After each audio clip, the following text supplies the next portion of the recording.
What is contraception? It is use of artificial methods or other techniques to prevent pregnancy as a consequence of sexual intercourse. It is a major forms of artificial contraception or barrier methods, of which the common is the condom, the contraceptive pill, which contains synthetic sex hormones that prevent ovulation in the female. These are the types of contraception you can use to prevent pregnancy. The first one is the condom. The condom is the only form of contraception that protects against most STIs as well as preventing pregnancy. And this method of contraception can be used on demand. It is hormone-free and can easily be carried with you. And it comes in male and female variety. Based on typical use, the female condom is not quite as effective as the male latex condom, and it may take a little practice to get used to it. The oral contraceptive pill is the little tablet that taken once a day, and it is highly effective when used correctly, permits sexual spontaneity, and doesn't interrupt sex.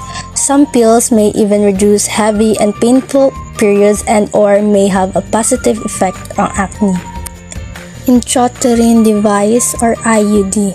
Some IUDs contain hormones that are gradually released to prevent pregnancy, and the IUD can also be an effective emergency contraception. IUDs containing coppers are 99% effective, and the ones containing hormones are 99.8% effective, so you're about as protected as you possibly can be by a contraceptive method.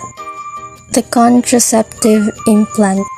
In this method, a small flexible rod is placed under the skin in a woman's upper arm, releasing a form of the hormone progesterone. It is highly effective, doesn't interrupt sex, is a long-lasting, reversible contraceptive option. The contraceptive injection. The injection contains a synthetic version of the hormone progesterone. The injection lasts for up to 3 months and it is very effective, permits sexual spontaneity, and doesn't interrupt sex. The contraceptive ring. This method consists of a flexible plastic ring constantly releasing hormones that is placed in the private area of the woman, and it stays in place for 3 weeks. And the ring releases the hormones estrogen and progesterone. And this contraceptive is not suitable for women who can take estrogen containing contraception. You need to remember to replace it at the right time and does not protect against STIs. Diaphragm. A diaphragm is a small, soft silicone dome is placed inside the private area of a woman to stop sperm from entering the uterus. Forms a physical barrier between the man's sperm and the woman's egg like a condom.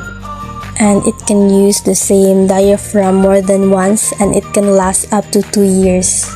And the diaphragm works fairly well if used correctly, but not as well as the pill, a contraceptive implant, or an IUD. These are the most common contraceptive that the woman and the man usually use. So now, we interviewed some people on what they think about contraceptions. Gagamit pa ba ka og contraceptive? Saon na, pero karon dili na. Nga naman. Nang tapulan ako. Giundangan ako kay tambok man kanang katambok man. Mao to nagundang ko. Para sa imuhang kalusugan. Unsa may ginagamit na lang ninyo kung ano naamoy mga sexual na activity sa imong bana, unsa man ang inyong control na lang. Self-control. Okay. Self-control. Okay. So kana self-control. Ako kay okay ra ako sa isa ka anak. So okay na sa imo nga dili dugangan. Ay dugangan pa kung pon. Okay. Okay, thank you kayo. Ako dahil si Maribel Tagamili, na ako'y tulog ka anak. Nagamit ko og mga klase-klase nga mga pangkuan, contraceptives, pills. Una ko nakagamit og kuan ng contraceptives klase sa depo. After ko nanganak sa akong kamagwangan, nag-depo ko.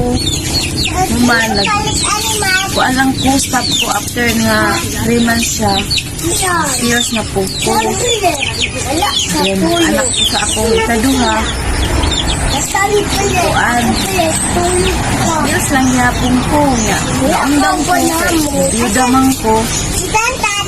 Naabot ko. Hindi umabot ko karon. Napoy isa ka anak. Pag human ako panganak ani akong ikatulo, nag-implanon ko kanang klase sa inject na ibutang diri, i-implant diri sa underarm siya ibutang ko. Nag-last na siya og 3 years, kay 3 years man ang yung effective anak. Human, ipa-remove na ko, nibalik ko og pills.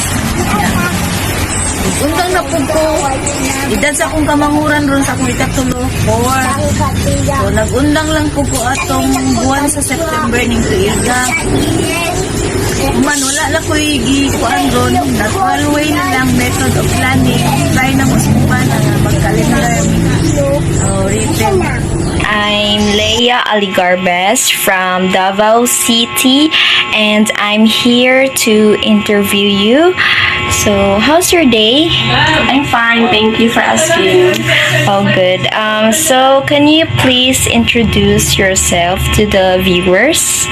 So, hello everyone, I am Nico Manayon from Davao City. So, I've prepared some questions here for you about contraceptions. Do you have knowledge about contraceptive? Yes, I am aware of contraception. Can you share a little bit about contraceptive? So for me, contraception is a type of birth control that is used to prevent conception. It is used of various methods such as chemicals, medications, and so on. Okay, do you think using contraceptive during sexual intercourse or your parents or others is important?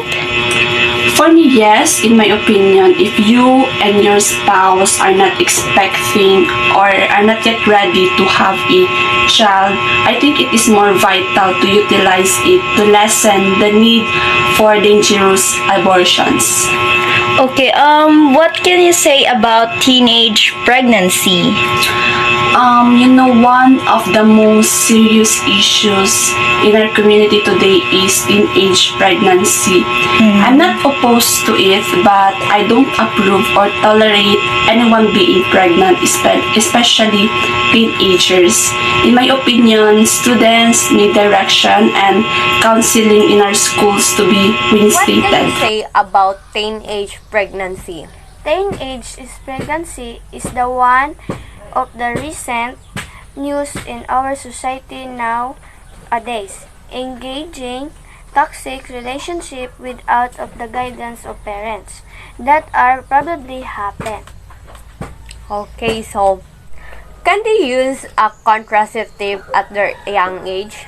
Probably no. Firstly, as a young age, they will damage their organs inside the body, may cause sickness and disease at their young age that are not allowed from the doctor. To use the things, it either they prevent it any toxic relationship of their age. Thank you for answering my question, ma'am. Good day everyone! So, nandito po ako upang ma-interview ang isang parent na kakilala ko. So, ito po ang unang tanong, sir. Are you using contraceptive or should using contraceptive is alright for birth control? You can answer in Bisaya, sir. Wala ko nagagamit og contraceptives pero isa siya nga makatabang para sa birth control. Bakit mo nasabi yan, sir? Isa siya sa makatabang kay especially sa mga babae kung dili lang ka ma-delay og inom sa mga pills. Pero kung sa condoms, dili ko kayo nga safe. Dili ko 100% nga safe.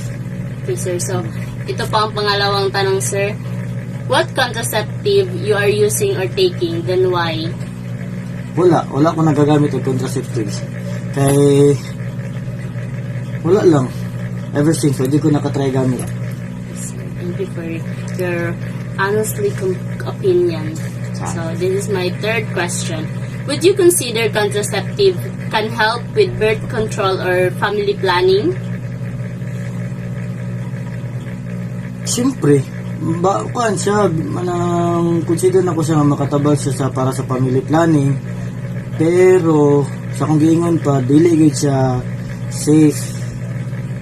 Kay, siyempre, di man takakuan para nang, kunwari, pagka mo, di mo ito maiwasan ka na yung mga party, ba? Tapos, mag-inom, kalimot at inom sa pills, may mahitabo, dili gyapon, mas baligid self-discipline. Mas makakuan dito self-discipline. Yes, definitely. So, ito po ang follow-up question ka, sir. Ang huli at hindi basta-basta huli. Charot. How effective is the withdrawal method, aka pulling out, and how sure you are that this kind of method of contraception is very effective during sex intercourse? How effective?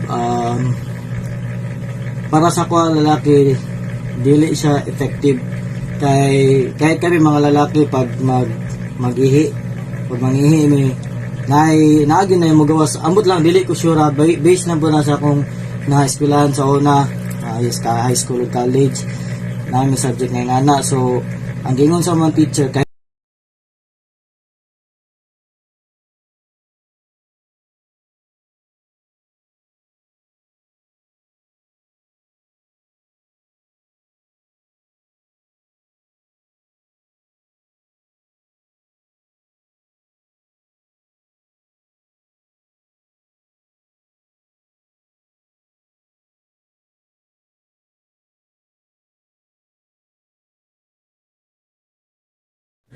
Good afternoon, ma'am. How are you today? Good afternoon, I'm doing well. How about you? It is wonderful, isn't it? Yes. So today, I will ask you a question. So before that, don't worry, it is a short question only. So, I hope that you could expand your knowledge about contraception. So, how effective is withdrawal method, aka pulling out, and how sure you are that this kind of method of contraception is very effective during sex intercourse? Well, if you and your partner do not plan to have a baby, I would say that withdrawal or pulling out is not a very effective method. Sperm may still enter the vagina if withdrawal isn't properly timed or if pre-ejaculation fluid contains sperm. Statistics show that for every 100 people who use the pull-out method perfectly, 4 will still get pregnant. But pulling out can be difficult to do perfectly. So in real life, about 1 in 5 get pregnant every year. Do you have knowledge about contraceptive? Yes, I have enough knowledge about contraception. It is an effective tool to help anybody, especially to the unwed lovers, to reduce unplanned teenage pregnancy. Do you think using contraceptive during sexual intercourse is important? I think using contraceptive is essential, especially during intercourse. But it depends to them if they want and ready to have a baby. Another way, if someone is not yet ready to have a family, it is recommended contraceptive is to use this tool. What can you say about teenage pregnancy? For me, teenage pregnancy is a controversial issue nowadays because teenage pregnancy is a risk thing for teenagers. At the young age, we're not yet ready for this responsibility to come to us. In this young age, we should prioritize our studies and to discover more about life and to focus to the opportunities that comes to us. I have a follow-up question. Teenagers can use contraceptive at their young age? It has advantages and disadvantages.